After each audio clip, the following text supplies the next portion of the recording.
All right, everyone, welcome back to the channel. Today, we have a pretty cool video for you. We have Coach Daniel here from the Brad and Kyle membership, and he is gonna be giving me a live lesson. Now, this is kind of much needed right now. You know, when I've came to Daniel so many times, I'm just feeling a little off when I need a little something. And most of the time, I just need direction. Because as a bowler, if you don't have proper direction, I will start working on every little thing, trying to fix stuff. So today, Daniel's gonna give me that direction. So how we doing today? Doing great, doing great. Today we're gonna work on something that we purposely didn't tell you about. Because normally when I work on this particular issue with our amateur bowlers every day on the lanes, the wow moment is pretty wow. So I just wanna see how you do. When the bowling ball is coming forward, right? You're at the top of the swing, your legs are flexed, your power step is your right foot driving you into the shot, right?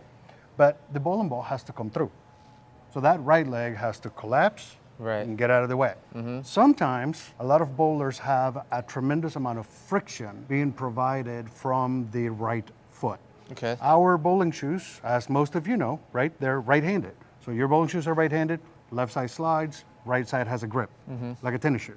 That grip for a lot of bowlers can be a little much. And then the right leg doesn't get out of the way fast enough to open the window for the bowling ball to come through. Okay, so bowling ball's top of the swing, right leg is right in the way. It has to get out of the way, right? So that's what we're gonna work on with you. What I identified from the video that I took from you a minute ago, if you look at your right leg right after, immediately after the power step. So here's your power step, and this is the particular moment that we're talking about right there. Watch how hard your toes are having a hard time getting out of the way and moving to the right. This particular moment. You can see how that right foot is just having a hard time flipping. So what we're gonna do is kind of prevent a little bit of that friction without really taking away traction. Because you want traction on the right foot, but you want to prevent that extra friction from the very tip of the toe. So do me a favor. Lean on that and put your right foot up. And I have a piece of tape. The Storm GT tape works really well for this. We're just going to put it right here where that friction is coming from. And have you throw a shot, and let's see what you feel. You know, it's always interesting having a lesson with Daniel because I truly never know what we're gonna be talking about. If you'd have told me we were gonna just be taping my right foot, I called you crazy. Wow. Dude, my hips, I felt my leg just swing around so quickly. So fast. So fast. So fast. That was wild. What happens is that you get rid of that little bit of friction from the tip of your toe. And all of a sudden your right leg got out of the way so fast. Super cool. I mean, I noticed it immediately. I just noticed the speed at which I was, because I didn't have that drag holding me back and I still had the same force pushing my leg, you know, out to the side. I just felt it just whip over there. That's why I told you before we started this video that I wasn't going to tell you what we're going to work on. Good idea. One of the things that you can do at home if you want to try this, especially if you have a good pair of right-handed shoes and maybe you don't have the right tape to do it, I say it in the group all the time because it's the easy way, right? It's a little janky, but it's the easy way. You can grab an old sock from your sock drawer and put it over your right foot, and that will prevent that friction. Now, beware, you gotta be careful with this tip. You saw how fast your leg flies out of the way.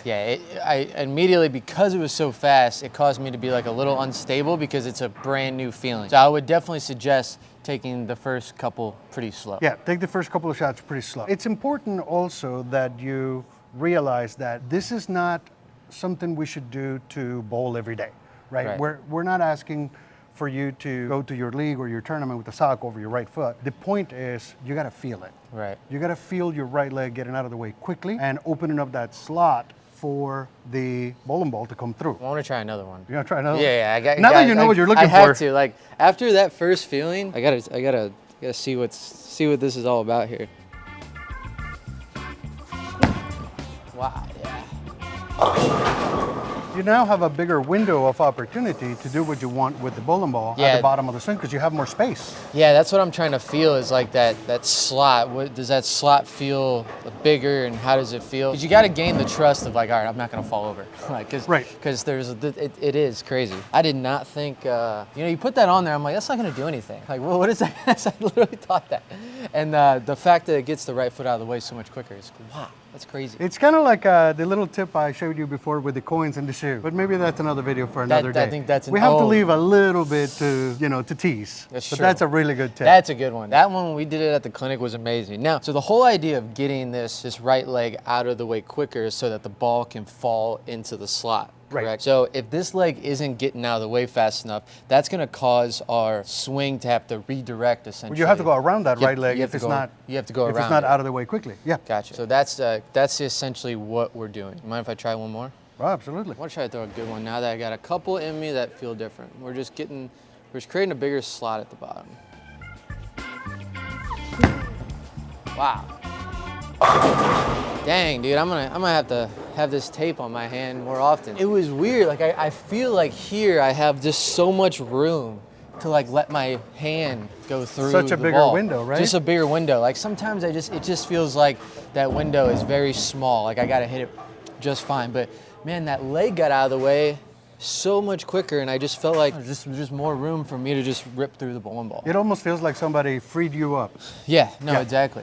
Wow. Absolutely. How do you even notice these things, dude? This is why we have them around. This is why we have them coaching people. This is why we have them coaching us. Just your ability to say, oh yeah, that's it. Let's try that. Well, there's a couple of things that you got to consider. One, you have to make changes in your game that are understandable and doable, right? It has to be something actionable. Right. I can't go to Brad and say, hey Brad, throw it like Kyle, or go to Kyle and say, hey, throw it like Brad. Right. You can't do that. You can't revamp your entire game. So a good trick to good coaching is you have to pick one thing that you believe you can do, that you believe you can understand, that it's positive, and go master that one thing. Then pick another one and go master that one. I identify this one a lot like trainers at the gym, right? A trainer at the gym will never tell you to come work your lower body and your upper body and your abs and your cardio all in the same day. Like, that's just not gonna happen. You build it one thing at a time, one little bit at a time. Going to the gym more often is better than going to the gym Sunday 7 hours. Right, yeah, right? true. So going every day a little bit. So that's the same with our sport. You wanna grab one thing that is actionable, that is good for you, that you can change. Go do that thing. If you can, every day 30 minutes, every day 45 minutes. You don't have to practice 3 hours. Yeah, this will definitely be a field drill thing that I'll start implementing. It's a field thing, right? Yeah, a couple times a week to where let me just get that feel of my right leg really getting out of the way, space, and then take the tape off,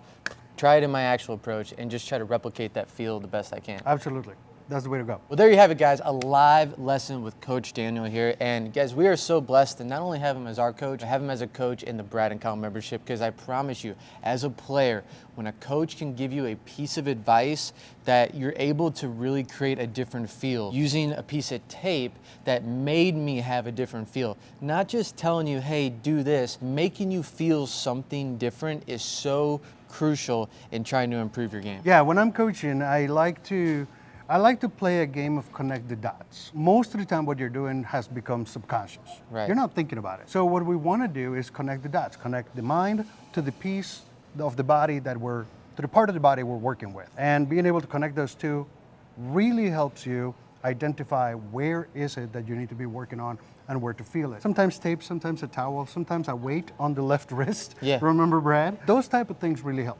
No, absolutely. Using some props and creating those different feels is huge. And if you guys are interested in getting some coaching, please click the link in the description. Brad and Kyle membership. We always have deals running. You get coached by this beautiful, beautiful man right here. Beautiful. He has saved my game so many times I can't even count. So anyway, hope you guys enjoyed the video. Make sure you like and subscribe.